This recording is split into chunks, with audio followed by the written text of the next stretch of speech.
also come here to buy in the morning. So, and then it leaves Bhopal. They get an everyday allowance, something like 60 rupees per day or something like that. So they are not totally helpless, but still they want to be out here so that they can get more money.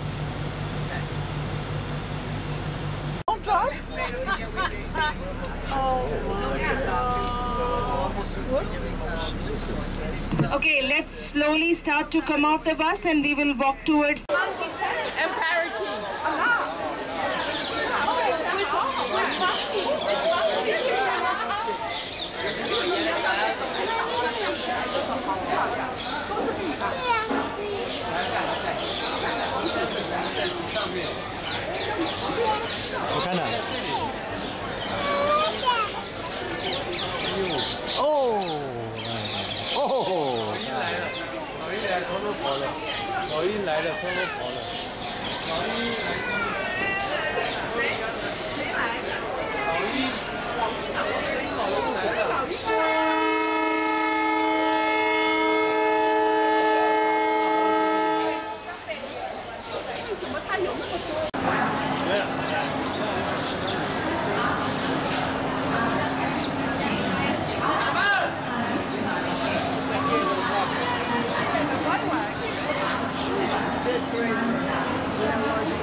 पानी अभी दे दो सीढ़ी निकलने के बाद सीढ़ी निकलने के बाद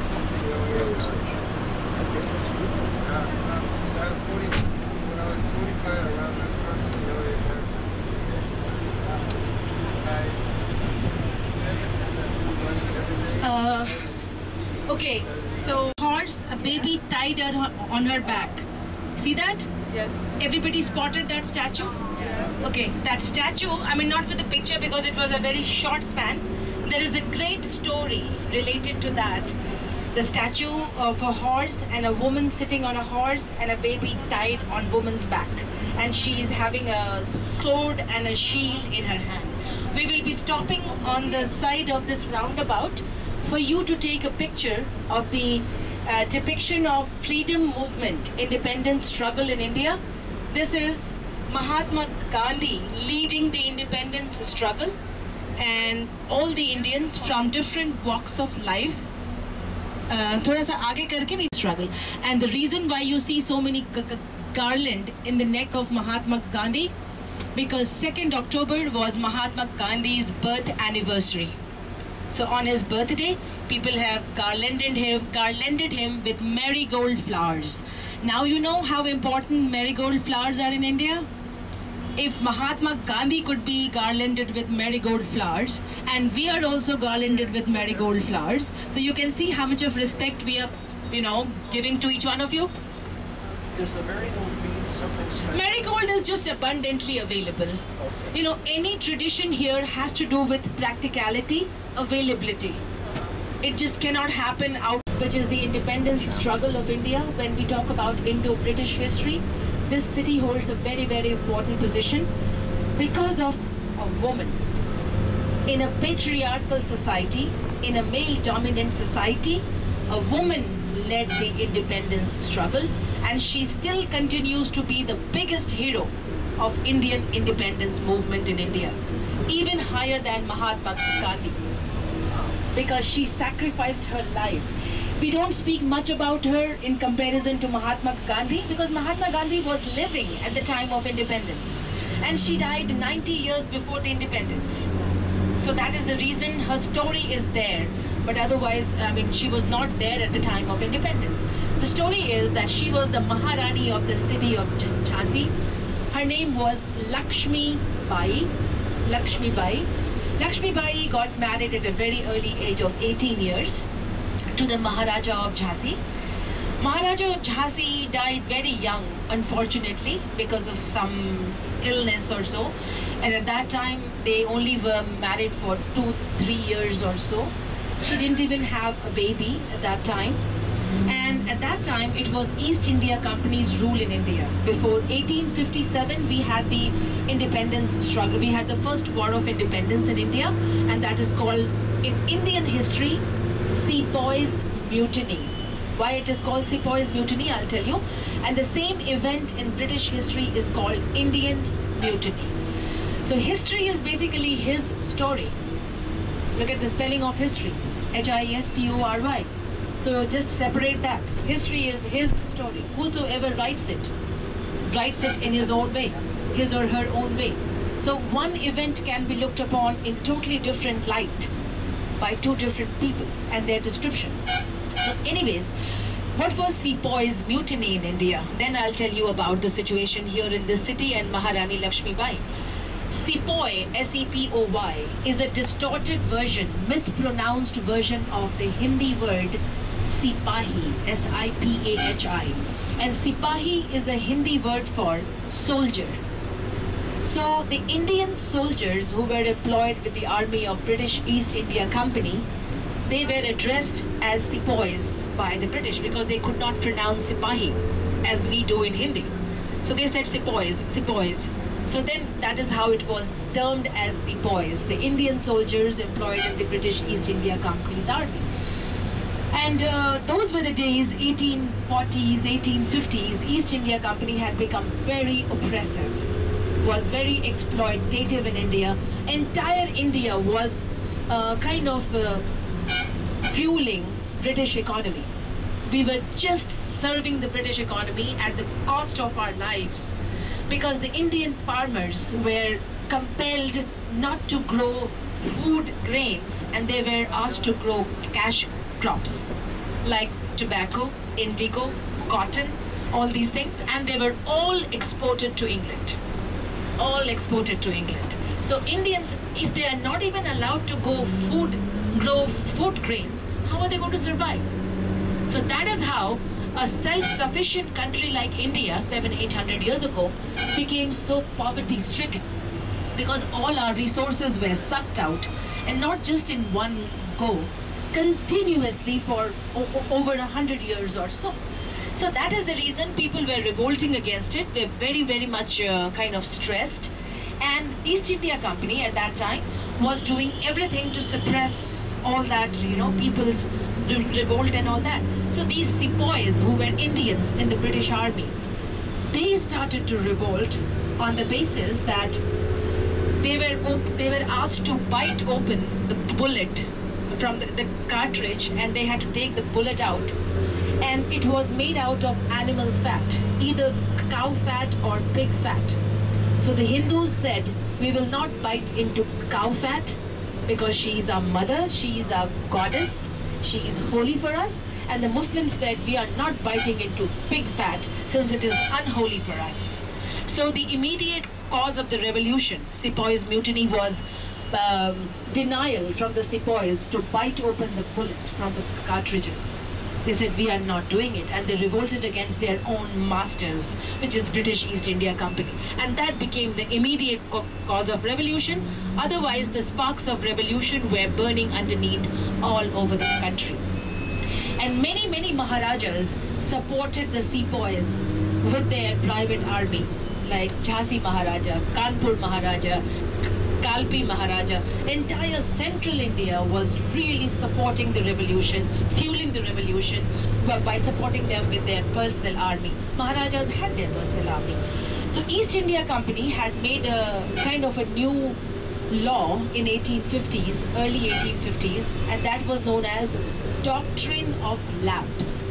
Doctrine of Lapse. As per Doctrine of Lapse, it was stated that if any Maharaja dies at a young age without leaving a biological heir, son of his own, then his kingdom passes into the hands of British East India Company directly. Otherwise, the Maharajas were supposed to rule, and East India Company in any ways was controlling them, but Maharajas had their autonomy, at least in their area. So that ways, the kingdom would pass directly into the hands of East India Company if the Maharaja died without leaving an official biological heir. So this Maharaja, Jhansi Maharaja, died in 1856, very young. He didn't even have a son at that time. And so the East India Company sent their emissaries to take over Jhansi. Maharani of Jhansi was still in the state of mourning just a month after her husband passed away. A young widow, 20 years old, she wiped off her tears and she said, Jhansi is not an orphan kingdom. Jhansi has its parents, and Jhansi will not go into the hands of anybody. Jhansi is ours, and Jhansi belongs to me, and I belong to Jhansi. I will take care of Jhansi. And she said, nobody can stop me. I'm going to adopt a baby, a son, in my Hindu way, because I'm in my country and I will do it in my way, and he will become the next Maharaja. Until he becomes the Maharaja, I will rule over Jhansi in his name. And when he becomes an adult, I'll hand him over and he will take care. Until then, don't even look at Jhansi with any evil eye. And British East India Company did not take her seriously. So she adopted a son, declared him as the next king of Jhansi, and until he becomes an adult, declares herself as the guardian of the future king. And she said, I will take care of Jhansi. Jhansi people, don't worry, I'm here for you. And she had learned the warfare tricks and things while she was little, because she grew up amongst the boys. She only had brothers. So she knew sword fighting, spear fighting, horse riding, and she was very brave, very brave. And the British East India Company attacked the city of Jhansi with their army of 20,000 people. Jhansi only had a meager army of 8,000. Maharani of Jhansi gave the option to her people. It was in the early 1857, January or so, that, okay, you have an option because we are going to face an army of 20,000. We are only 8,000. You don't have to come along with me. It is up to you. If you want to back out, you may. Because we have to be aware that we are going to die in the battlefield. And that's what happened. She said, I'm not going to leave my infant son behind at home in my absence, because I know I'm going to die in the battlefield. But I will take my infant son with me, so I have to have both my hands free to be able to fight, to be able to hold a sword in one hand and shield in the other hand. So she tied her few months old son on her back, and on the horse she marched into the battlefield, because she wanted to be an inspiration to all her soldiers. She didn't want to just lay behind in the palace. And then she was so ferocious, she was so kind of aggressive in the battlefield that the British Army could not even face her from the front. They shot her from the back, killing her infant son first, and then they killed her from the back. And then she fell from the horse. By then, more than half of the army of Jhansi had died almost in the battlefield. She said, while dying, her last words were that India will be free from these aggressors one day. I will not be there to see, but don't give up. Let's continue our struggle, and don't be afraid of dying. Don't be afraid of dying. Die like a martyr. And she died in the battlefield. Her last words kept resonating till the time we got independence. So this is a big dichotomy, paradox for India, that in a country which is totally male dominated, to some extent I will say there is an element of macho spirit. There a woman led the independence struggle, and she was highly revered. She was highly honored by all the leaders of the independence struggle. And we read about her in our school, in the books of literature, history, and all that, her biography. And she is also compared to like Joan of Arc. So that's what she did for India, kept inspiring us. So it is a country of contradictions and paradoxes, definitely. The moment you fix your mind on something, then just at that moment you are going to find something totally opposite, totally diametrically opposite to something that you've been imagining. So this country loves to give you surprises, loves to give you dichotomy, paradoxes, contradictions.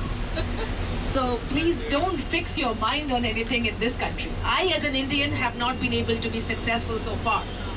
So I mean, if I fix my mind on something, suddenly something happens and I'll see, huh?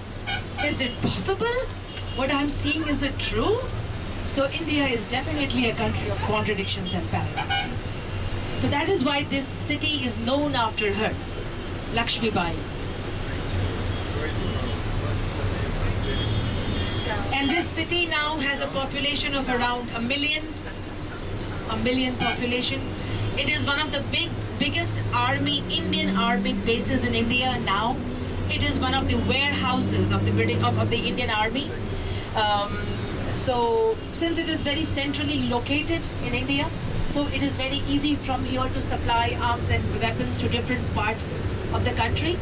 So this is one of the biggest warehouses of the Indian arms and weapons. Okay. Thank you. So that's what it is right now. So the people here are from all over the country.